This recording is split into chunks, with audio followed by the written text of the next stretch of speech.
Welcome to season 2 of On the Course With. And today we're joined by one of the most watched online golf coaches in the world.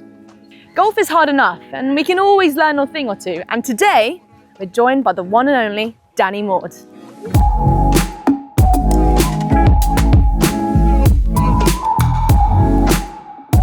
Oh, what a gorgeous afternoon. Maude, how are we? Good is this? Lovely Beautiful to see you. Backdrop here at the Montgomerie, isn't it? What, first tee shot? Should we play some golf? Let's get cracking. Come on, show me the way. You hit your window? I mean, about 50 windows to the left of it, but that will do, that will do. It'll do. It's still fairway, you see. It'll do. Oh, Danny, what a start. That'll do just nicely. That's an absolute beauty. Perfect for a gorgeous afternoon. Let's go.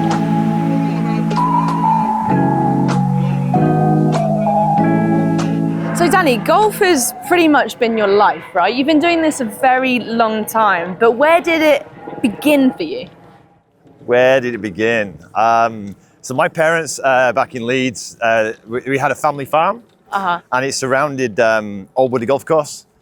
So me and my cousin, actually, we just found these really, really old wooden shafted golf clubs.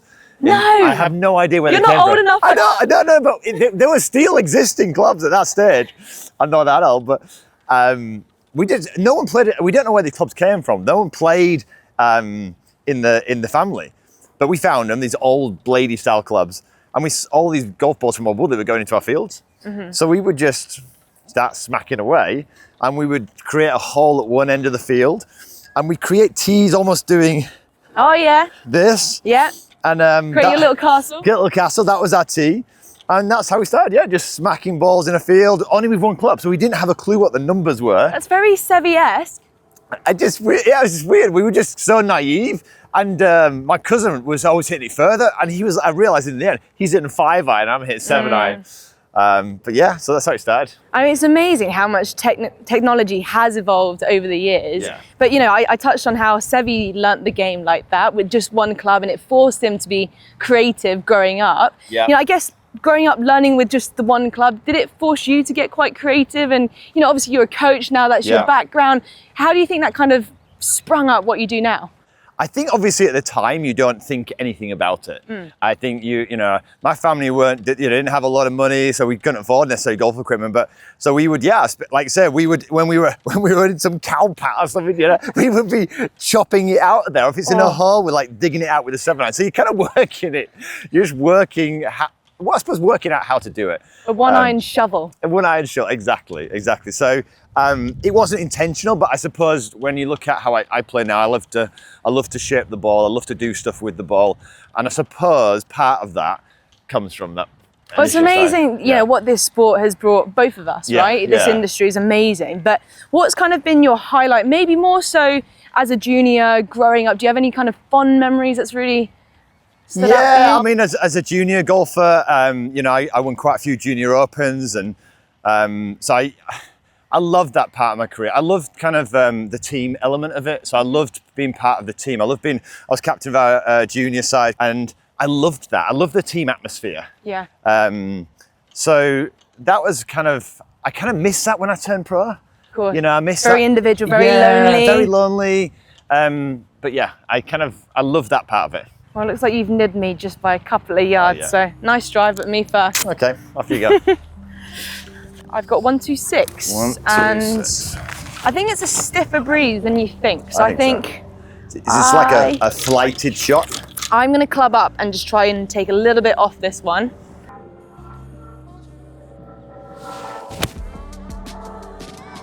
Be good. Great strike. I love that. Just hold that pose. Oh! Online just shy.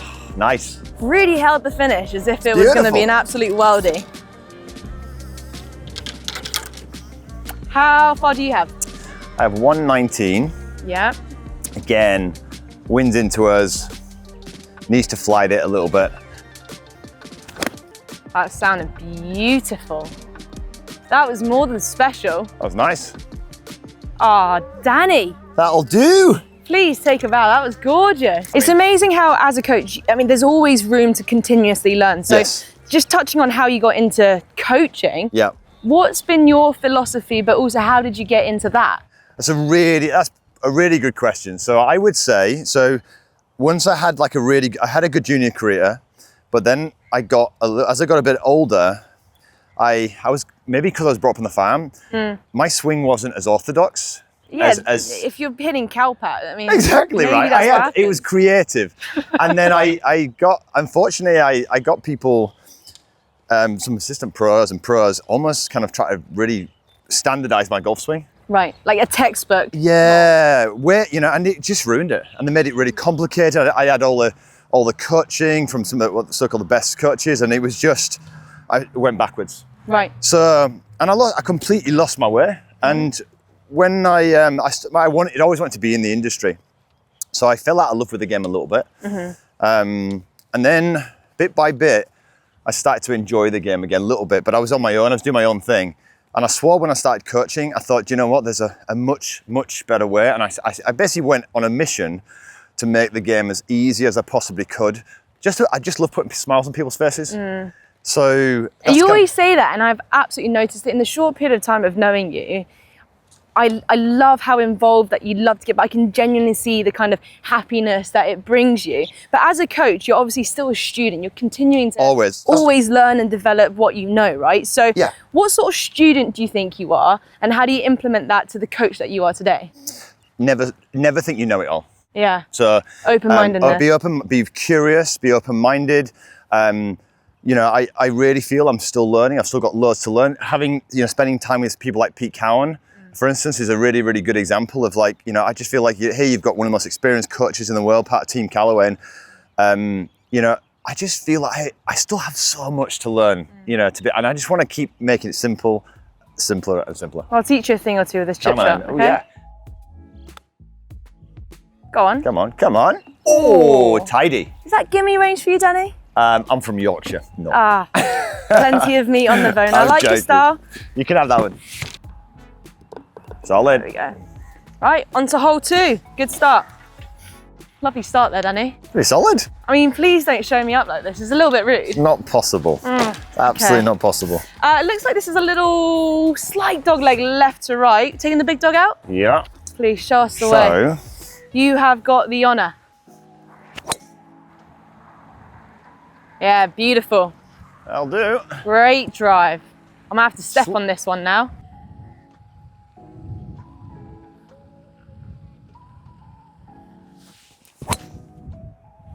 Nice strike.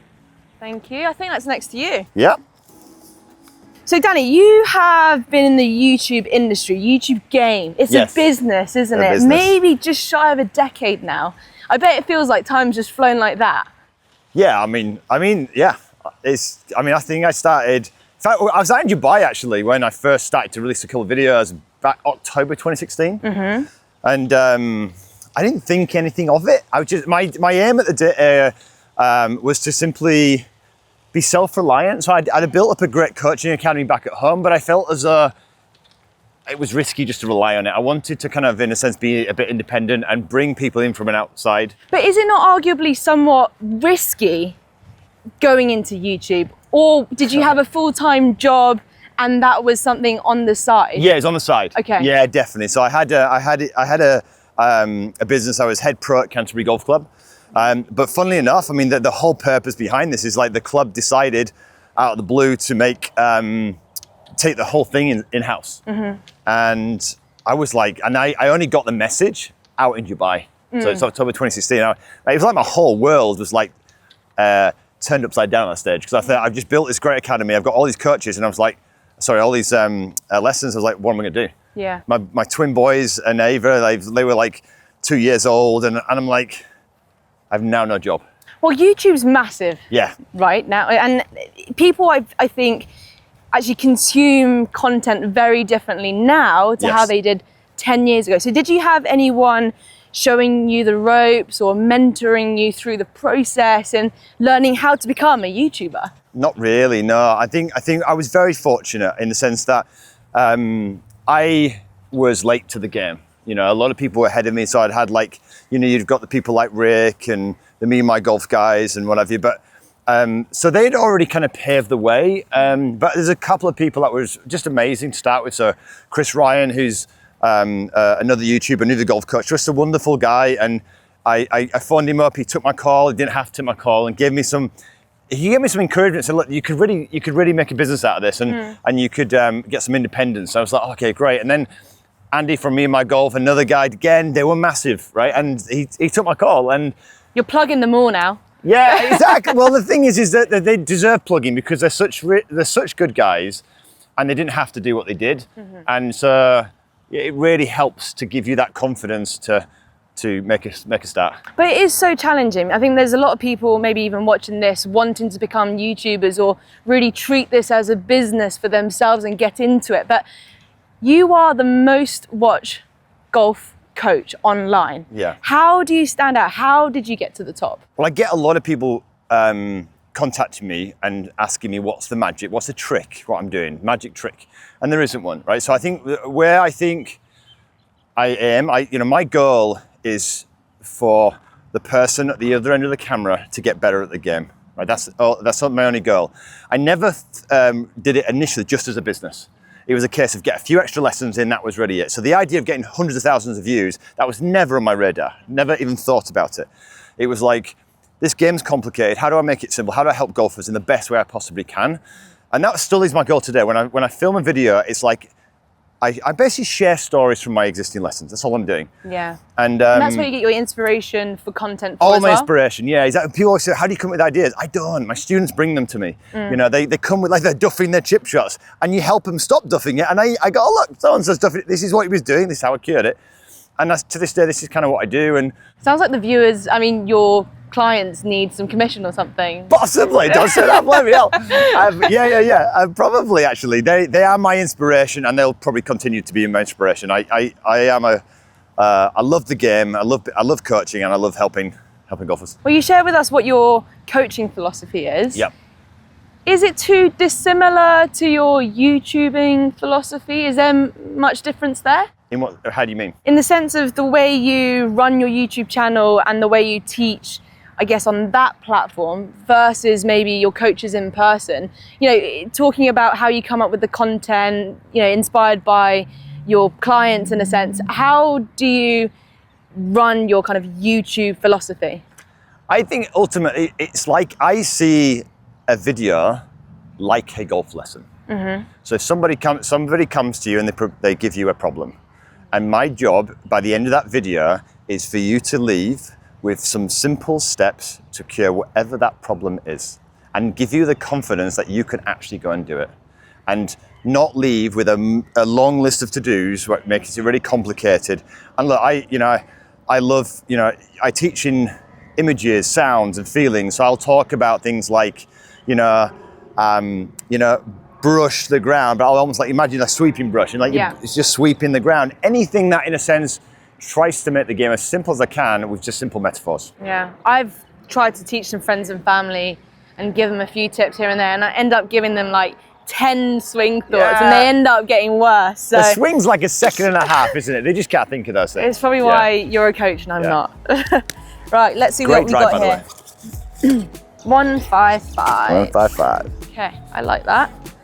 Thinking a little 7-iron. Great strike. That is nice. See what's going. That is nice. Take that. Oh, nice. I like too. Very nice.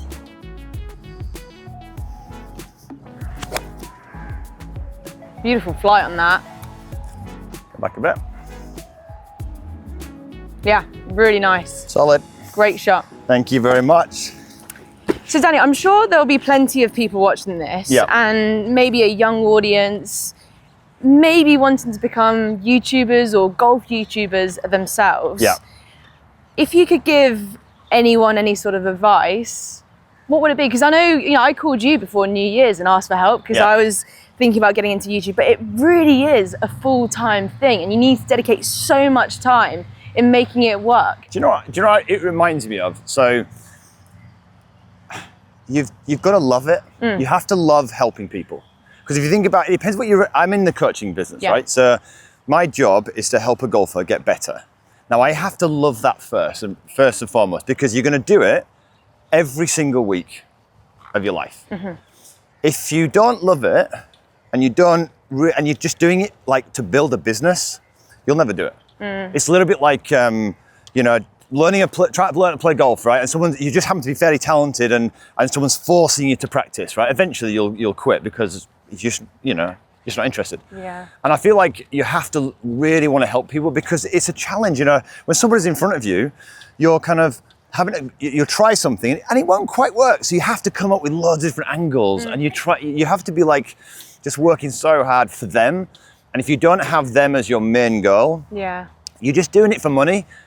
People, they'll see right through it and you just won't be very good. Yeah. Simple as that. When people watch your content, obviously you're at the front of the camera. Yep.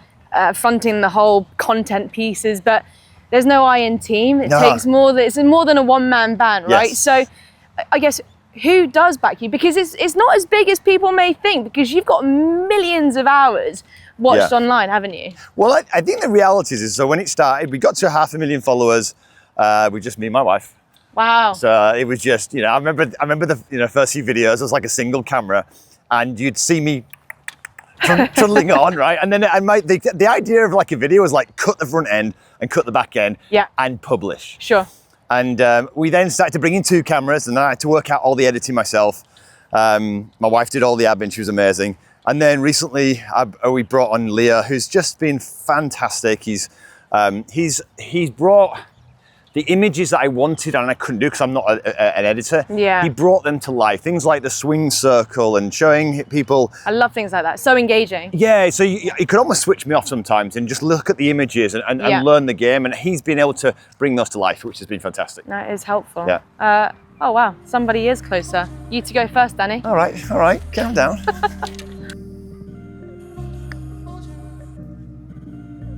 Wow, that really turned a lot.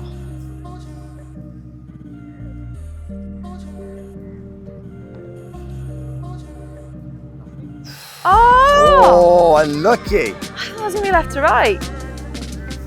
I'll give you Tap that. that in. Thank you. Very generous. Very nice, Danny. Thank you. Easy peasy. He's busy. Solid. He clearly done some practicing, hey? Well, Danny, this is a bit of a monster par 4. This is. We need to be on our A game with the driver. Well, you've been on it. Well, early days. It's early days. I think you can continue that form. I still got the honours. This will suit you. Yeah, just bomb it down there.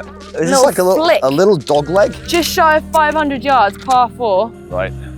No problem. You aiming like maybe just right at that tall mast? Is that fair? Between like that little goalpost, or is that too far left? I think that's too far left. Okay. Yeah, I think just right at the bunker. Sure, I'll never caddy for you again. That's fine.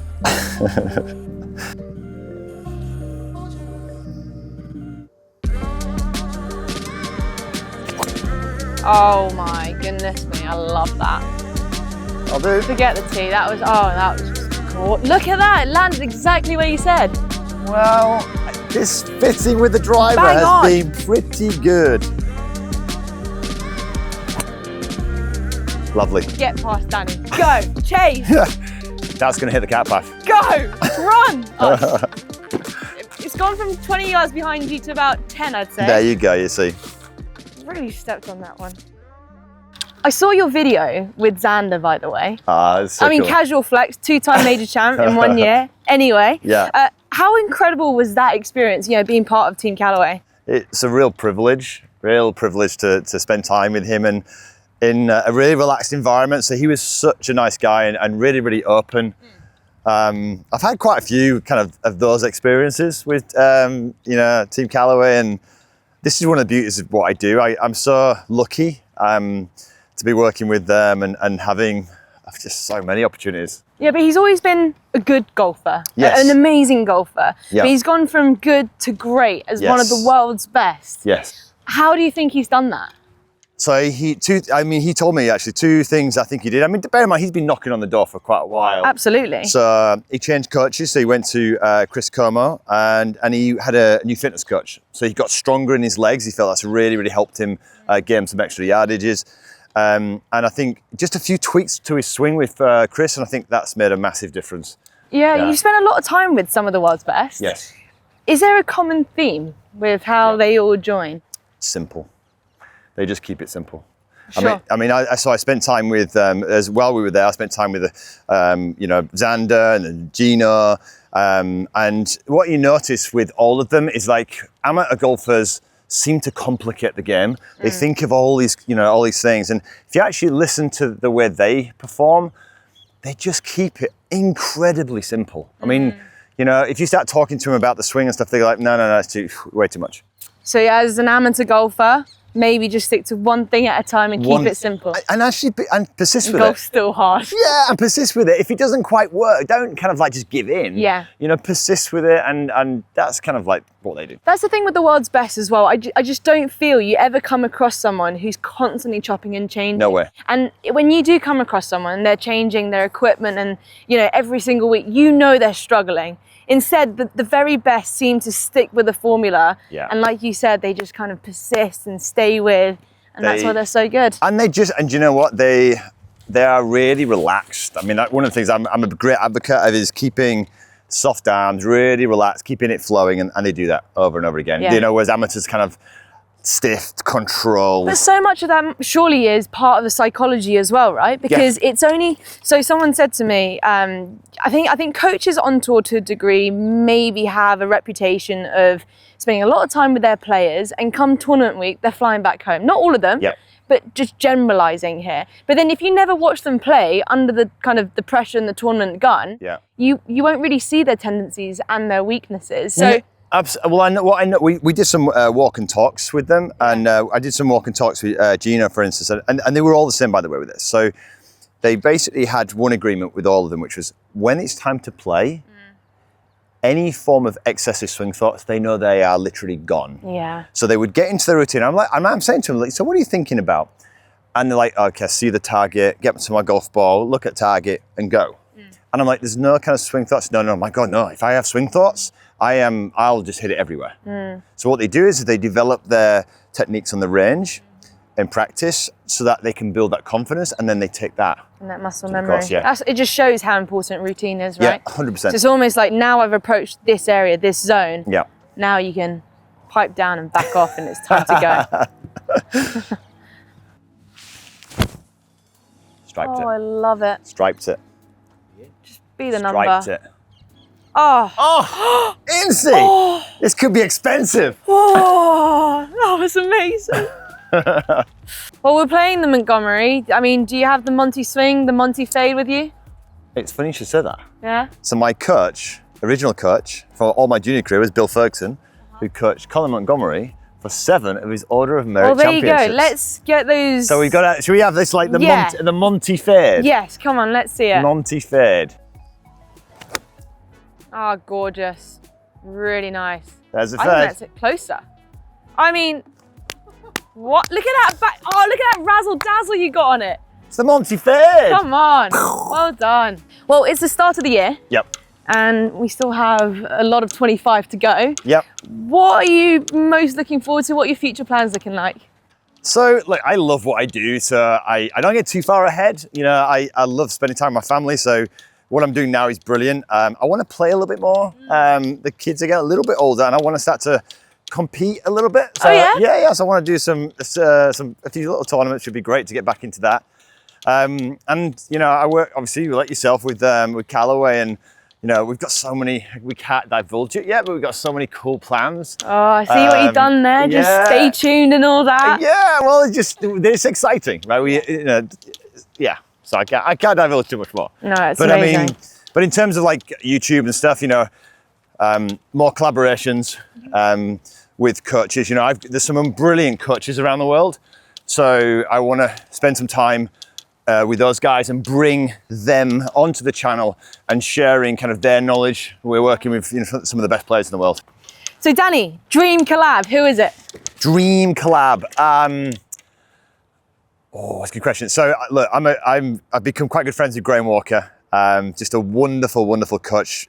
Known for his short game, but he's just full swing as well. So I'd love to bring Graham onto the channel. There's other coaches, Chris Como, Joe Mayo. I mean, there's so many guys that I want to learn from and bring just the best content to help golfers get better. Come on, let's finish off. Right, It's looking good, it's looking good. Do you know what? I could hear the grain. I could fizzing that way. That's my excuse anyway. I moved away, it did at the end, It didn't did. It went right to left. Yeah. Yeah. Come on. You started strong, finish stronger. Come on then.